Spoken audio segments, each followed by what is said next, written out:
આજકાલ તો મારી સવાર ગાર્ડનમાં શાકભાજી તોડવાથી થાય છે, તો સવાર-સવારમાં કાતર લઈને હું આવી ગઈ છું ધાબા પર, એ પણ રીંગણ તોડવા માટે. અને આજે રીંગણની ક્વોન્ટિટી સારી એવી છે, કંકોડા જેવી નથી. તો બધે શોધી-શોધીને જે હતા એ બધા રીંગણ તોડી લીધા. પછી નહીં હું લાગી ગઈ શાક કાપવા. એકદમ તાજું તોડેલું શાક હોય તો ફટાફટ કપાઈએ જાય અને બનીએ જાય. અને સ્વાદનું તો કહેવું જ નહીં. ખેર શાક કપાઈ ગયું તો કઢાઈ મૂકીને તેલ ગરમ કરી લીધું, પછી થોડા મરચાં ફ્રાય કરી લીધા. મરચાં ફ્રાય થઈ ગયા તો રીંગણ વઘાર્યા. 5 મિનિટમાં તો શાક તૈયાર. તો થોડું શાક કાઢી લીધું, પછી એમાં છાશ ઉમેરી અને સતત હલાવવાનું કામ મારા હસબન્ડને આપ્યું. જ્યાં સુધી એક ઉભરો ના આવ્યો ત્યાં સુધી શાકને હલાવ્યું. હવે એમનું કામ તો પત્યું, પણ મારું બાકી છે રોટલા બનાવવાનું. તો મેં રોટલા બનાવી દીધા. બધું બની ગયું તો બેસી ગયા જમવા. પછી જમીને નીકળ્યા બહાર. યુગ તો આજે સ્કૂલ ગયો નથી, એટલે થોડું ફેરવીને આવીએ.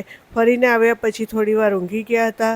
ઉઠ્યા તો યુગને પકડીને નીચે લાવ્યા. આજે તો તબિયત થોડી સારી છે, પણ એને ચાલવું નહોતું. પછી રાતે જમીને આખા ઘરમાં મચ્છર મારવાનું સ્પ્રે છાંટી બહાર નીકળ્યા. તો આવો રહ્યો આજનો દિવસ. વ્લોગ સારો લાગ્યો હોય તો લાઈક, શેર અને કમેન્ટ જરૂર કરજો.